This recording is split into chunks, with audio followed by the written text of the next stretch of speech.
suicide's just on a huge, it's the leading cause of death in ages 18 to 25, and the second leading cause of death in ages 10 to 25. It's just terrifying to think of 10-year-olds that are dying by suicide. Just can't even. I mean, my son was only 15. I still can't. He was just a baby. He was just a kid. Yeah. Yeah. So this is why we have to talk about it. Hey there. Welcome to Parties to Playdates. I'm Kendall. And I'm Jess. We're here to fill your day with warmth and laughter. Join us as we navigate the chaos and joy of everyday life. We're all about sharing real life moments with a dash of humor and practical tips. So grab your coffee and settle in for a cozy chat. Because here, every moment is a story worth sharing. No topic is off limit. And every listener is a friend. Let's get this party started. Well, good morning, Parties to Playdates listeners. As you can tell, we're missing Kendall today, but we have a special guest with us. Kendall's dealing with toddler things.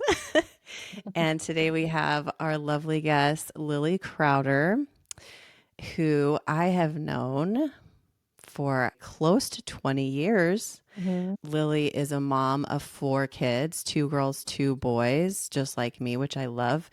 And her kids are older than my kids. So she's got kids that are all out of the house. And she's also an author and just an amazing woman. So we just want to welcome Lily. Hi. Thanks for having me. Of course. So we'll just jump right in with a fun story for today. If you want to get started. Ezekiel is my youngest. So I went girl, boy, girl, boy. So yeah, he is my youngest. And he was born funny. And when I say that, like as an infant, even, he had these expressions and ability to connect with people that would just make you laugh. So he was just a funny guy. And if I anyone love. talks about him, they're just like, oh man, he just makes you smile and laugh, even just talking about him.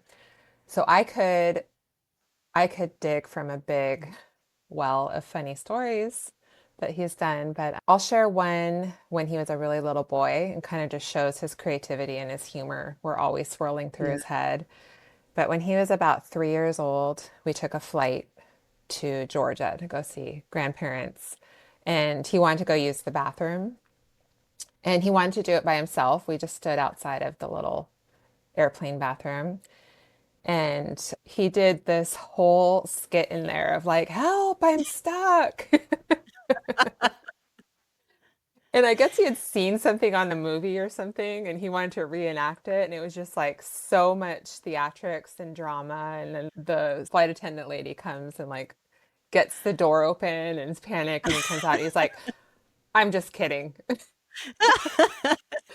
Oh my gosh. I love it. Like he saw the story where if you flush, it'll like suction you down or Yeah, something. yeah. And Oh he my went gosh. into it. And yeah.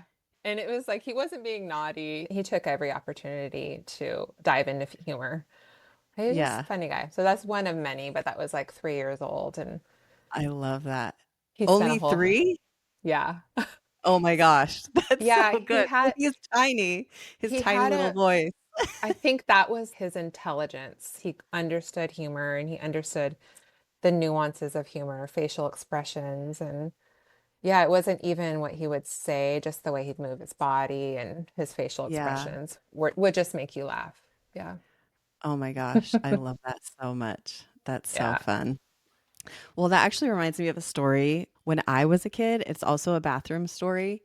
My mom had taken me and my sister to the doctor. We had like a nasty flu or something. And so we were in this waiting room, and right off the waiting room was the bathroom. And I went in to use the bathroom. And when I was in there, it was tiled and super echoey. And so I was in there just singing my heart out. I was like, la da da da da, just like going to town, maybe sing a song. I can't remember. I was in there for a minute and it was just echoing. It sounded amazing. And then I get done and I come out and my mom's face is bright red. And I just like bebop out, like da da da, like have no clue that anybody heard a word that I said in there. And she was like, she looks at me, she's like, oh my gosh, what were you doing in there? And I was like, oh my gosh, mom, it sounded amazing. It had this crazy echo. She's like, yes. Acapella. Yeah. She's like, yes, we all heard it. So she said the whole time I was in there, the whole waiting room filled with people was just looking around like, what is happening right now? Oh my gosh, that's so cute. Because I was just going to town singing my heart out. So I get it. I guess Adorable. sometimes the bathroom is an inspiring place Yeah, I for a think little bit of theatrics. you go into your own world as a kid. I remember kind of getting in front of the mirror and singing a pop song. Yeah. Yeah. So funny. Mm. So, yeah, I love a good bathroom story. And on a plane too. We haven't had one of those yet. That was, I think that might be my husband's favorite story, one of his favorite stories to tell about Ezekiel. It's Oh just my that plain gosh. one. But we have I many. love I love that he was so little too. That's impressive. Yeah, Impressive. funny kid. So, so yeah, part of the reason that we've got Lily on today and why we wanted to visit with you so much is you have written a book that is recently come out about your son Ezekiel and about a very important topic with our kids and with just about anybody that we encounter these days. And with September being Suicide Prevention Month, we really wanted to bring you on and talk to you about your experience and the process you've been through with that. This is the book, A Monday in February, A Story of Hope After Losing My Son to Suicide by Lily Crowder. We will be giving away a copy of this because I feel like it's such a powerful, amazing message. For our listeners, we'll be sending one of those out.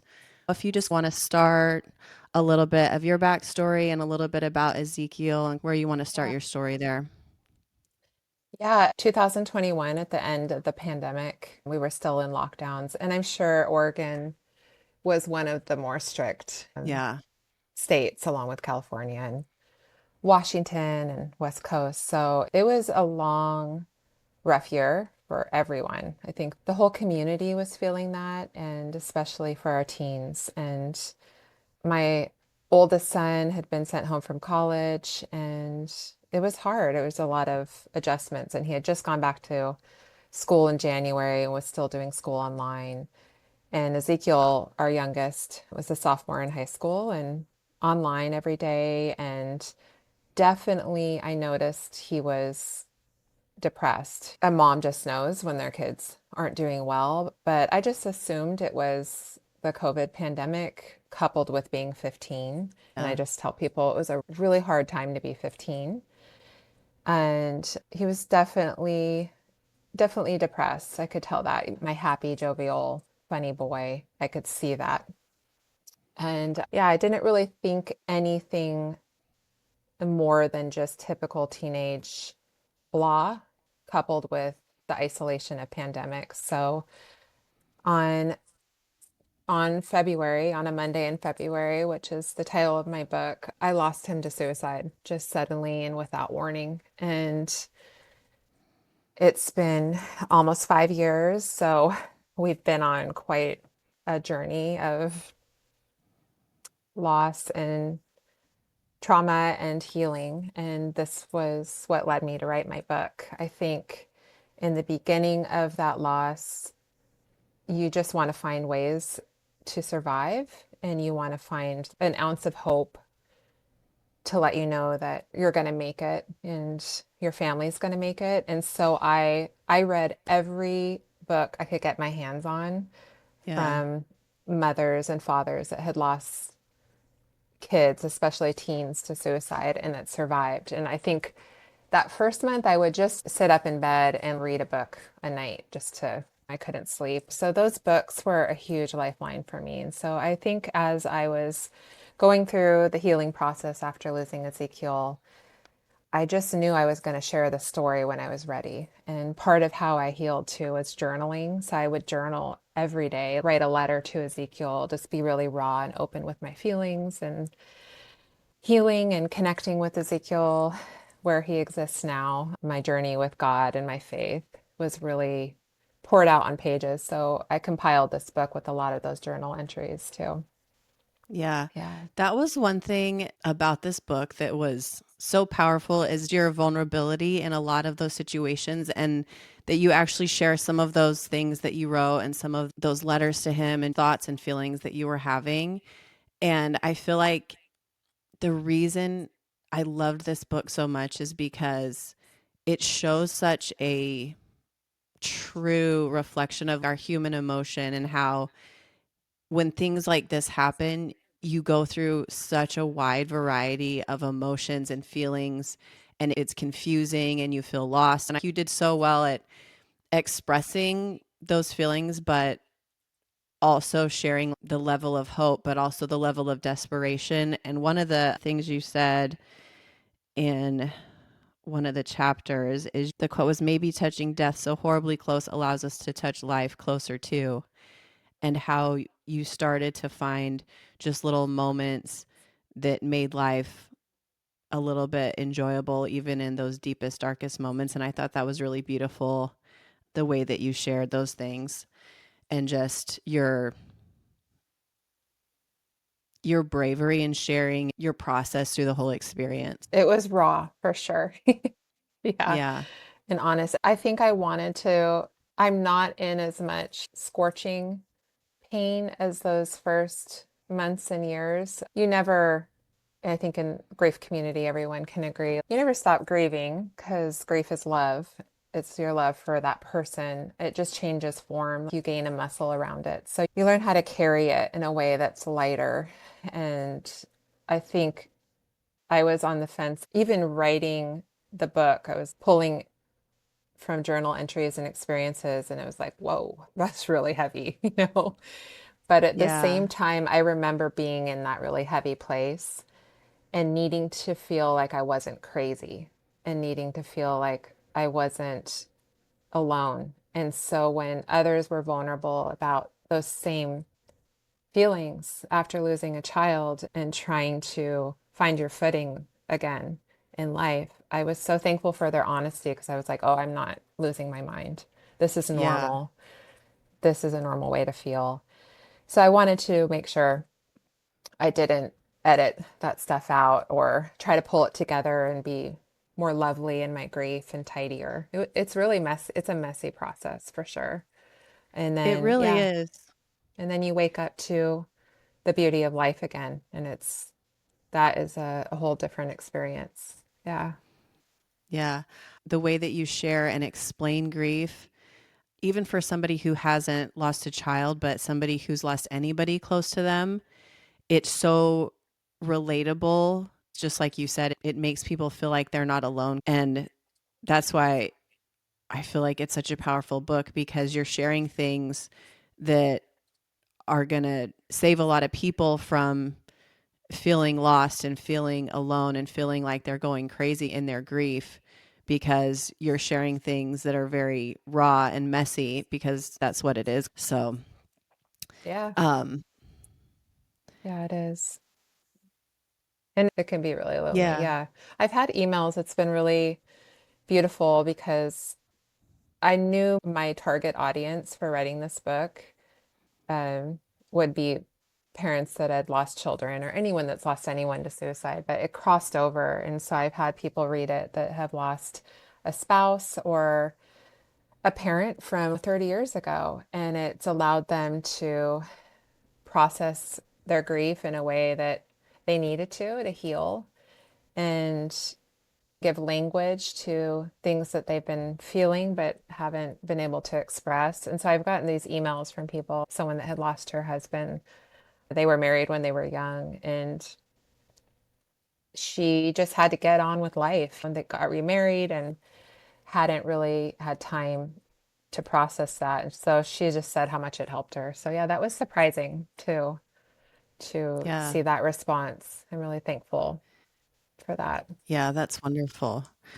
So, one of the things that you talked about in the book that really resonated with me, that I've never really thought about before, is how much shame is related to suicide and thoughts of shame and things like that. Could you talk about that? Because that was something that was really powerful. And it's something that, as a mom of teenagers, I'm always concerned about like, what are they thinking about? What are they feeling?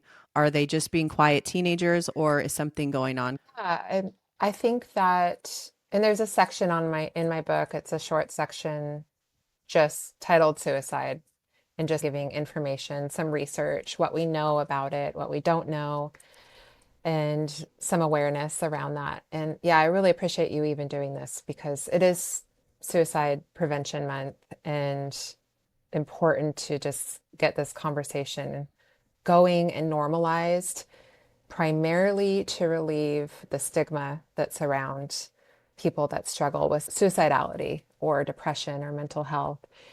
I think when you use the word shame in relation to someone that is feeling suicidal, it is related to maybe things that they feel shame about in their life and who they are and self-worth.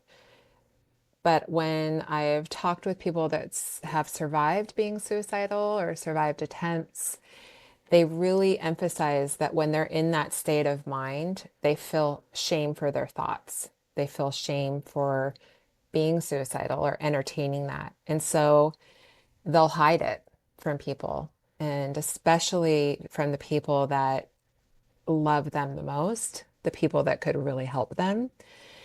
So it's so important to have the conversation out in the open. It's shining light on that darkness. And the way we can do that, I think, as parents and as a society, and this is what I say, and experts say one of the number one prevention tools is just to talk about it. Say the word. It's like even saying the word Hmm. suicide when you say it, it just hurts coming out. And you can feel Yeah. like, oh, I just said a really taboo word, even.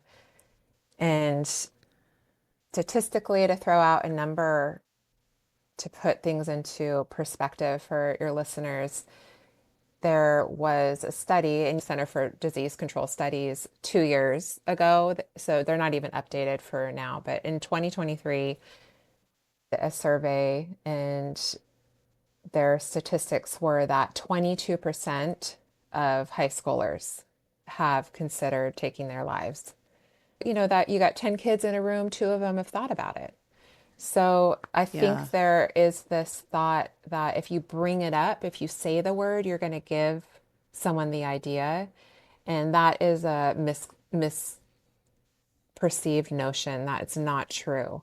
So saying it brings it to light and it gives the person who might be feeling shame around those thoughts an opportunity to ask for help, an opportunity to be like, oh, I'm not flawed for having these thoughts. I just need help. And talking about it around the table as a parent really calmly and educating your family on what to do if for one day you find yourself depressed and you start showing signs of deeper depression, and then if you might have an intrusive thought of ending your life, because really wanting to die is actually a very normal response in your brain to emotional pain.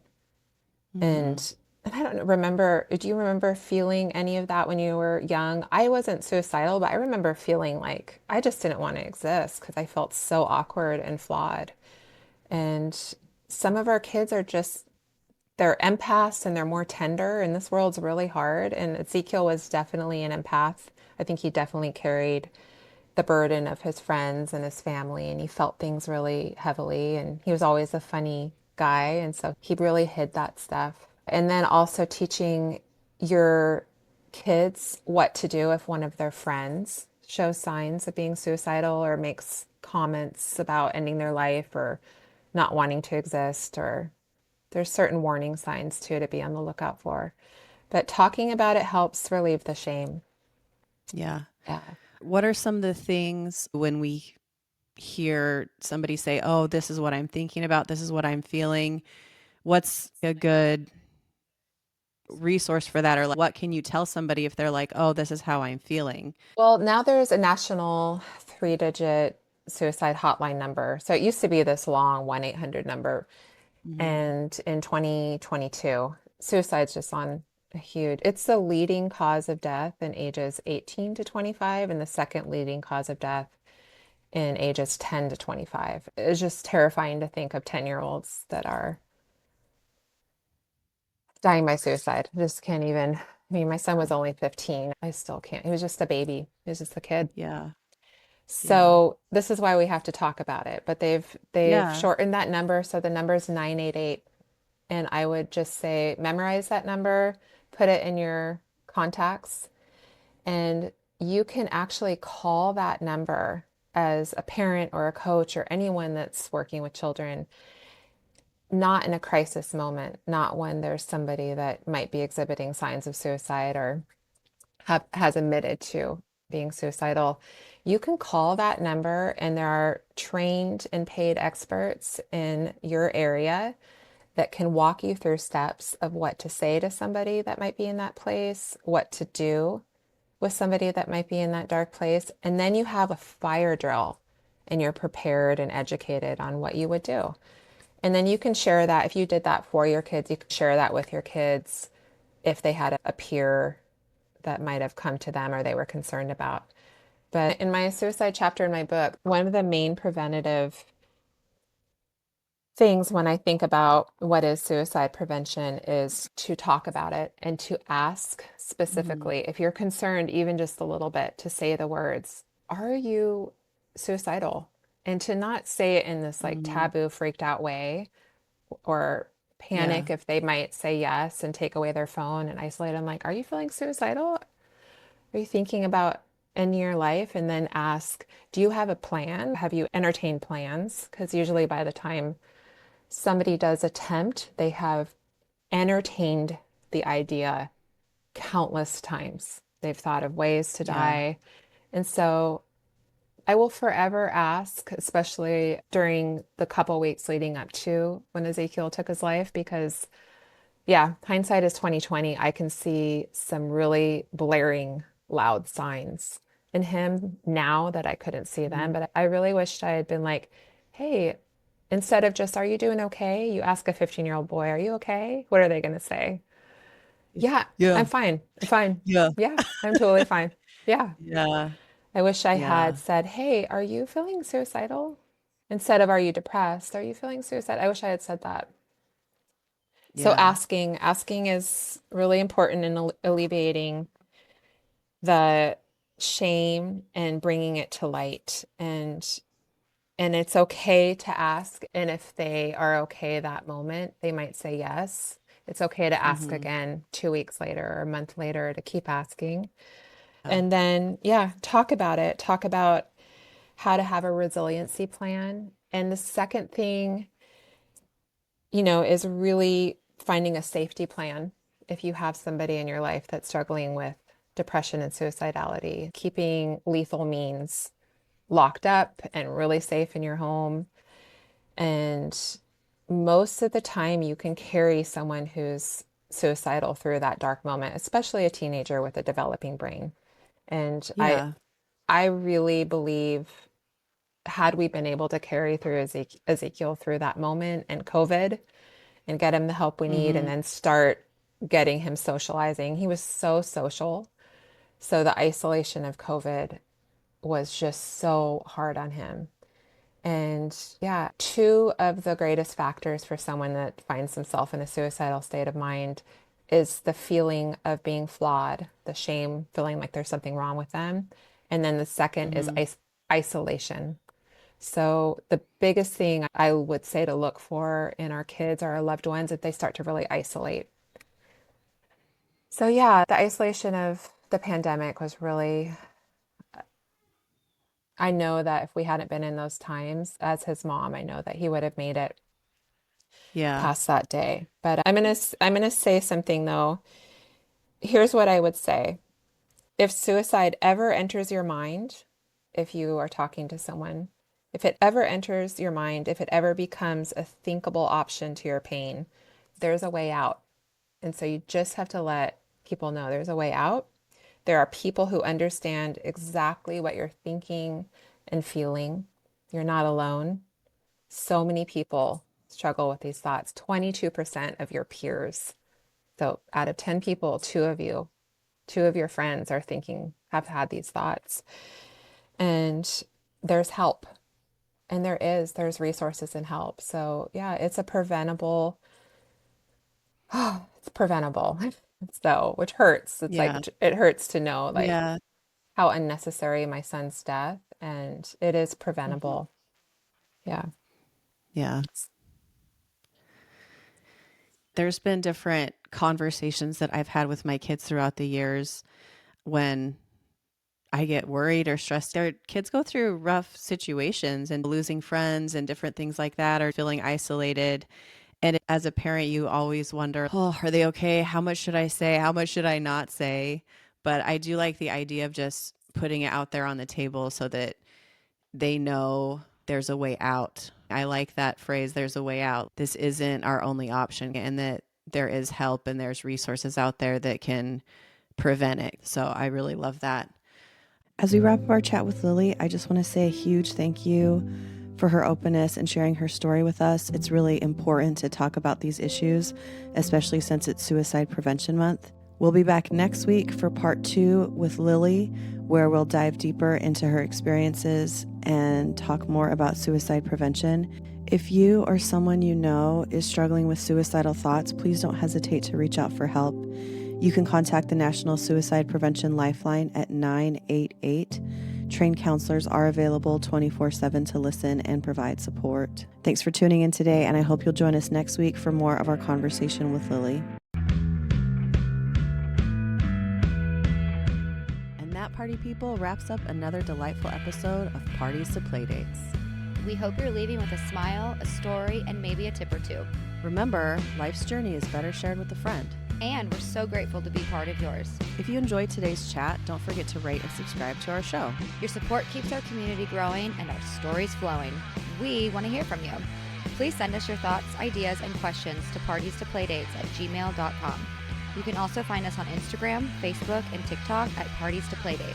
Until next time, keep embracing the chaos and finding the joy.